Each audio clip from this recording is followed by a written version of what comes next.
of an entrepreneur seems like a lot of fun with big ideas and big dreams, but it also seems quite challenging to be an entrepreneur. Nobody has been more honest than Taryn Gill, who owns 2 hair care brands and has been so generous with the honesty of how tough it can be for a business owner. If you own a business, this is a really important conversation. Bad hair days are easy to spot. It's the unexpected Duke of beanie to cover it all up. Whether you got dry hair, oily hair, ethnic hair, curly hair, fine hair, or just plain rebellious hair, getting your hair done can be especially traumatic when you don't have the right products. But there's one bold woman entrepreneur who set out to make the morning routine just a bit easier.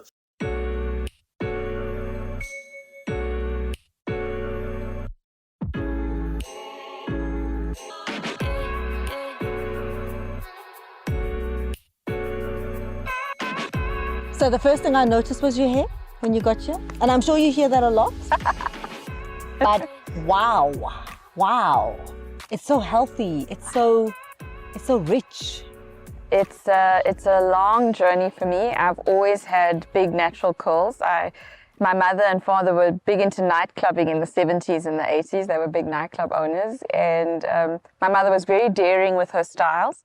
So as a young child, I grew up being very experimental with my hair, and I was never afraid to wear it quite bold and large and natural. So I've been natural really all my life. So by the time we started to notice the trends coming from the States around 2010, there and thereabouts, it was such a perfect progression for me out of media into this natural hair care space, because I had come from a space not only where I had embraced natural as a young child, even when it wasn't a trend, but it just really kind of resonated with who I'd always been. And having the background of studying media and getting very close to Black female consumers in that process, it was a perfect fit for me. I mean, I love what you're saying, because it hasn't always been fashionable. No. Right? So people, there were times when it wasn't fashionable. Totally. And you were on your own. Absolutely. We grew up surrounded by girls straightening their hair, huge relaxer consumption in the market in the 70s especially.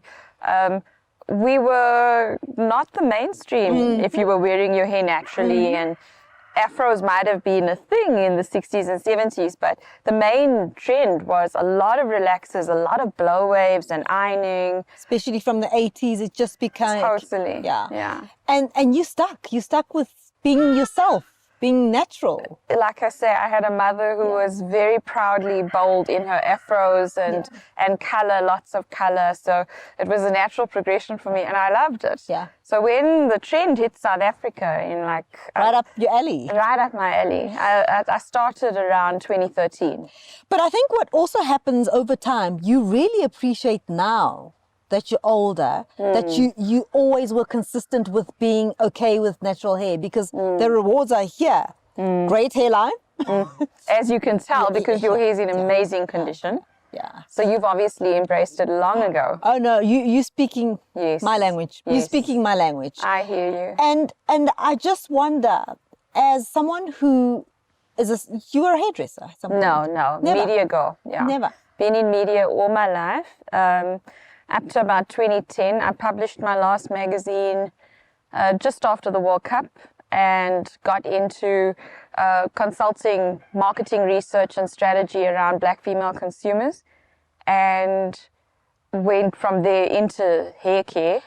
And like I say, never a salon, never a stylist. And so what was the moment when you were working with the strategy that said, maybe I must go into that hair care space? It was so... When was it? It was so waiting for me. It was just perfect alignment in terms of time and opportunity, because I'd been in media for so long, and the last stretch in media, my longest stretch in media, was the Sowetan and Sunday World newspapers, and I'd really kind of started to hone my skill in terms of research and consumer insights into this, what they used to call back then the emerging markets, and the Black female consumer shifts were so dynamic, so fast, growing so huge compounded growth. And I was fascinated by this woman, and I kind of specialized my kind of insights into that consumer category.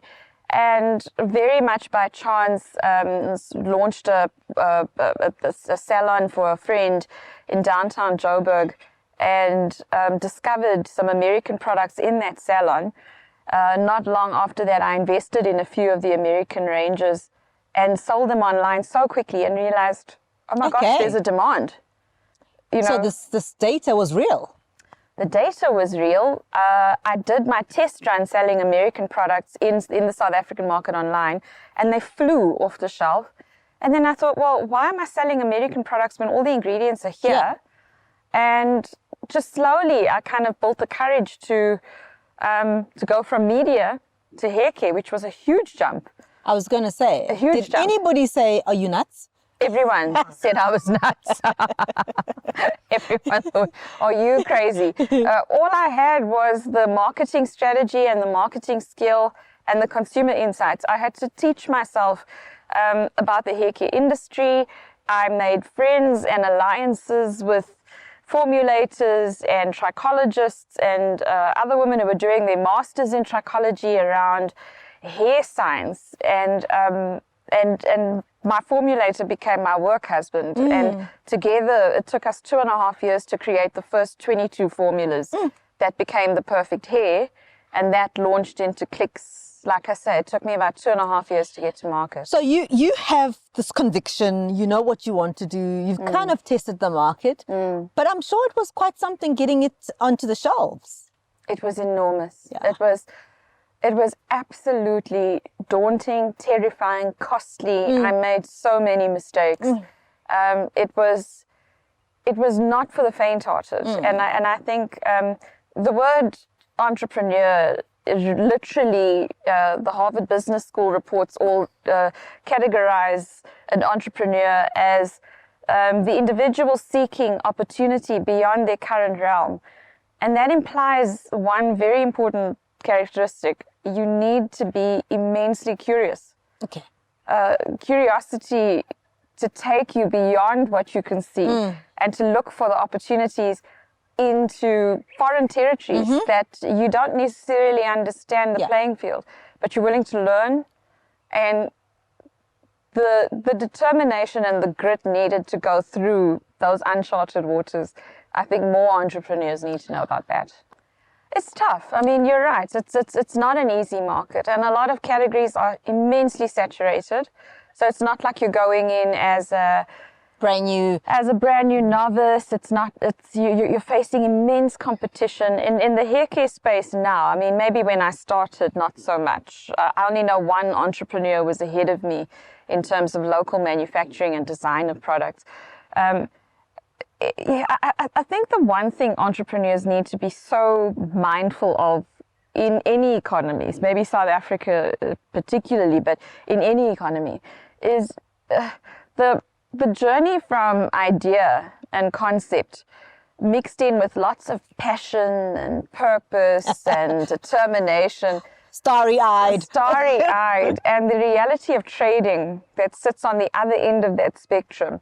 You have to be comfortable with failure, and you have to understand that the answers do not all lay within you. So while there's this innate passion and purpose is meeting, and it's fueling you to keep going, you have to be very realistic on how you're going to cope with that failure and how you're going to survive those downward slopes, because it's immensely difficult in any economy. In this economy, even more so, your consumer's disposable income is much lower than you think. You think you're selling hair products. Actually, you're selling self-love. You are selling a sense of deep self-love in that jar, tub, tube. Resonates with me. Totally. Yeah. So the conceptions you have when you start out at idea phase and the actual reality of trading, there's such a journey. You've got to be able to roll with it. You've got to be able to lead your team. You've got to be able to understand the importance of the team. And most importantly, don't ever underestimate how damn hard it's going to be. It's going to be fucking hard. And at no point do people actually stop and say, okay, you need to understand that if you're going to go and study small business or you're going to do your diploma in entrepreneurship, the one thing you're going to need to understand is how to fail successfully, because you will fail. Yeah. And all of those preconceptions you have at the concept phase are going to be morphed and changed and smashed down, and you're going to start again, and you're going to realize that what you thought you were selling is not hair care, it's self-love. You are going to completely miscalculate how your product's going to be received in the market, or what your consumer is going to be willing to pay for it. You're going to miscalculate that 90% of the time. You're going to get that wrong. And all of those things are going to shift. You're going to have to grow and learn with those failures over and over again. So that's what they don't tell you in school. When do you give up? Do you ever give up? Look, I would like to say that I never give up. It's a motto in our family. We don't give up. What I have done over the years is I've morphed as time has changed. I started out in glass as a very premium, luxury, completely organic, completely recyclable item. It was a passion purchase. And then I realized it's something you wanted to buy. It was something I wanted to buy. I was always the target market. Maybe that's not a bad thing, but I was always the target market. And then you realize glass is never going to make it all the way through the distribution channels of the different retailers. Half of it's going to break on the way there. Remodel, repack, redesign, formula reformulated, because now you're going from a glass pack to a plastic pack. Your costing model changes. So I was constantly shifting depending where we were at the business and where we were in terms of growth. And then you realize, well, you can't live online. There's just not enough trade online. So you morph into retail and all of the changes that come with morphing into retail, because retail is tough, very expensive. And there's 100 people competing with you for that one consumer. Space, The shelf space is so expensive. And then you morph. So you're constantly shifting and changing. And I think for me, just before COVID struck, I did a deal with a local distributor. And that was an immense leap and shift for our brand to go through the growth phase that I just couldn't afford to fund on my own. So I took on a big distributor as a partner, and it just protected the brand through a very difficult retail trading space. And then we were able to just grow. And those types of partnerships, nobody tells you about that in business school. In business school, it's all about rah, you can do this by yourself. You can't. You need a team. You are not everyone. There are accountants smarter than you. There are CEOs who can do strategy better than you. And it's so important to acknowledge that while you can lead, smart leaders know when to co-opt the brains in. So what was then the benefit of going the GIBS route, for instance, for you? GIBS was, as always, and I've studied there 3 or 4 times over the last couple of years, and GIBS is always so grounding in the sense that the voices, the teachers, the cohort itself of other entrepreneurs, you feel completely changed when you come out of a study process there. It's enlightening. Everything is incredibly practical. It's very realistic. It's very on the ground, and they like to see you implement what you've learned in the classroom in your own business. And I really like that. Yeah. So I must say, I would keep doing that. Yeah.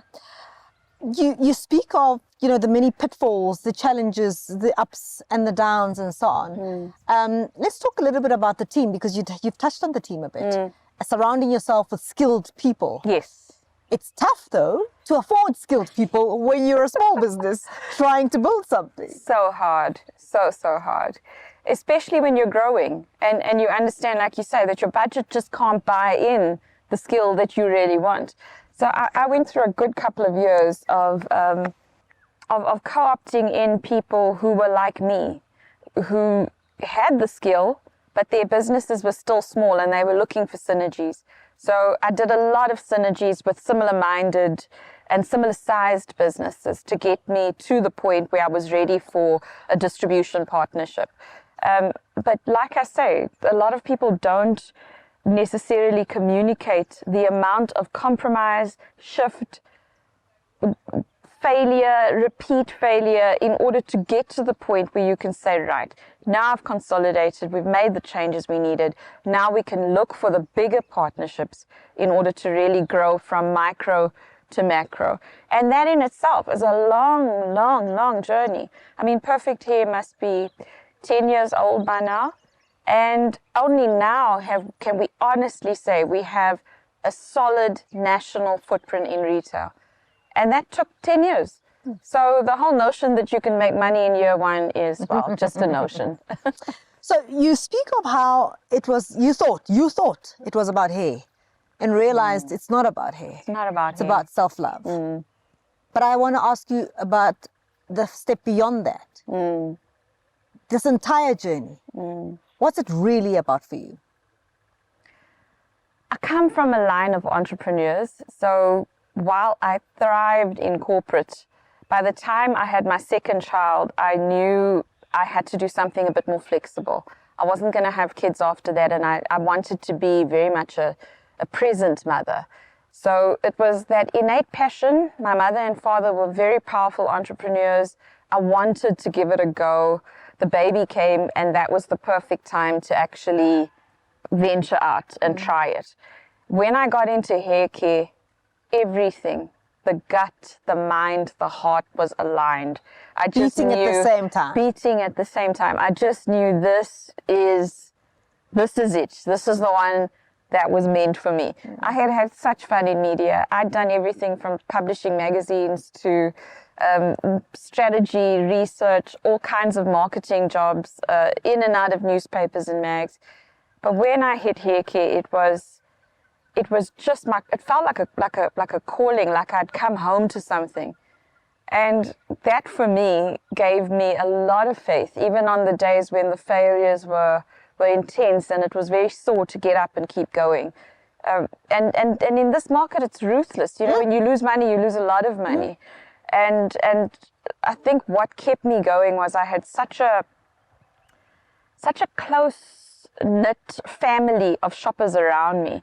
Everything had grown organically from the time I started. So I had like 15,000 people following me on Facebook, and the same number was building up over the Instagram and Twitter platforms. And none of that was paid for. That was just organic growth from people watching the development of the brand.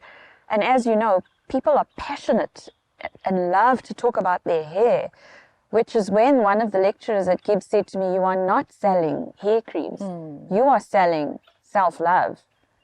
And that was, you know, part of why I just kept going. I knew the consumer so intrinsically well from this constant daily contact, this constant conversation. And I thought, so few brands have this connection to their shopper. There's got to be something here for me. It's actually more than that. It's more than self-love. It's history. It's our DNA. It's our hurt, our pain, our laughter, our joy, our pride, our identity, self-love, all of the, I mean, it's so layered. Yes, it's quite a beast. Quite a beast. And so, yes, you are selling a much bigger dream. Yeah. It's much more than that. Yeah. So what do you think you, upon reflecting now and where you are right now, what do you wish you knew when you started? I wish I knew how hard it was going to be. You wouldn't have started. Come on now. That's what, we don't want to hear that. But it's true. And I don't think enough people say it to up and coming entrepreneurs, is you need to know how hard it's going to be. And you need to be super comfortable with failing, crying, wipe the tears, pick yourself up, and learn from every failure. Don't be afraid to just keep morphing and changing, and the market will tell you what it wants if you listen. And I think that's so important, as some entrepreneurs go out not too ready for how hard it's going to get, not too ready to listen. They're very set in their ways and have an idea of what they're selling and have a notion of how it's going to land and have a preconceptual idea of how they're going to trade and in what environment they're going to trade. But often when you get there, it is completely different to anything you could have imagined or planned for. So if I wish I knew anything, it was how hard it was going to be and how fast you'd have to adapt. And there's no room for fear is good. If you can use the fear to keep propelling you, but you've got to be ready for that. And I think that too many times in a South African context, we paint this very pretty picture of these entrepreneurial heroes, so to speak, but nobody tells you how hard that person and the compromises and the really dark side of those low days and nights when there's nothing to keep you going, of how hard that journey is to morph and fail and get up and start again. So that's what people need to be very mindful of. You know, like how they say the Comrades runner has, so let's say it took him five hours to run from Maritzburg to Durban, for example. He earns 2 million rand in prize money. It didn't take him 5 hours to earn 2 million. It took him a year of training and sweat and sacrifice and pain. Sometimes more. Sometimes more. Maybe injuries as well. Totally. So entrepreneurial journeys are very similar, and you've got to be ready to fail. And that's important. You must know that up front. You must know that you're going to fail and it's going to be okay. So what I'm taking away from all of this is truth, which we don't hear enough of. Get real. Yeah. We don't hear enough of truth. And so we sell, as you said, the dream of what it's like to be this amazing entrepreneur. And people only see the end result. And we don't talk enough about the journey itself. So thank you. Thanks for giving us that truth, because that's exactly the purpose of the series. Thank you very much, Tara. I'm very happy to be here. Thank you. Is that it? Yeah. Oh, wonderful. Cool. Now we can go.